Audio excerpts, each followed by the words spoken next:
Google Corporation has taken some pretty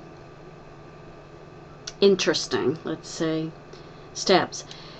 They've made a deal with Verizon, which is going to do a lot of damage to ordinary people trying to do research on the internet, just trying to navigate without being barraged constantly with what Google wants you to see instead of what you want to see. And there's been very little protest that I can find. There is a protest today at their headquarters. If you're watching this on the day I made it, if you're watching this later, it's happened, and who knows. I mean, the whole thing is being swallowed up by corporate greed and interests. And we are letting it happen because we are apathetic sheeple. And I've said let's reclaim the word sheeple, and I think this is a perfect example of why the word sheeple should be used in some cases. If you want to be entertained and you want to be used at the same time, then this process is for you.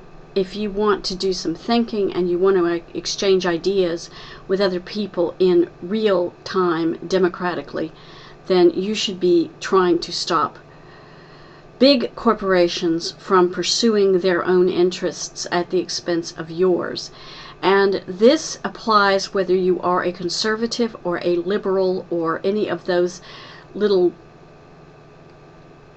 shorthands that people use which mean practically nothing.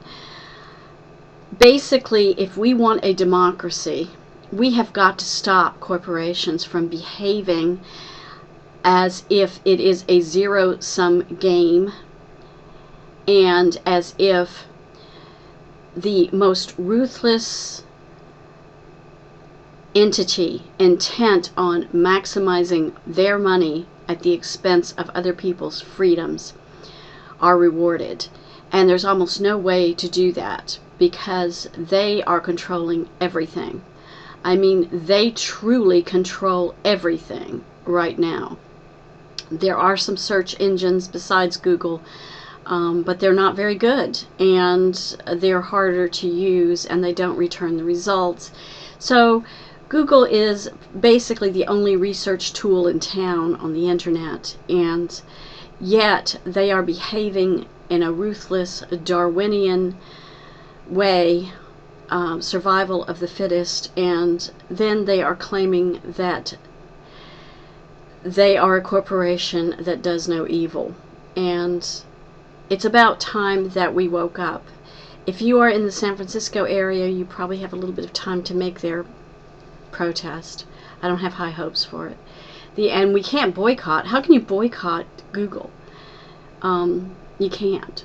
So the only way that you can get around this, it seems to me, is to protest and then try to do as much as you can offline, or try to get around what's happening. There are, as usual, links in the low bar, and as usual, very few people watch my videos and very few people will click on the links, and this is all futile.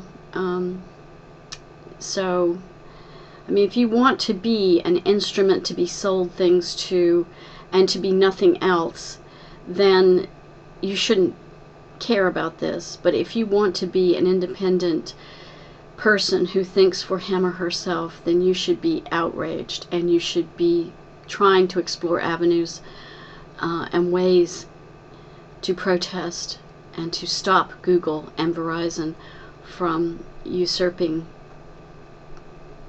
our freedom. If you watch this, if you're one of the 200 people who watch this, thanks for watching. And if you have any ideas, please post them in the comments section. Thanks, and take care.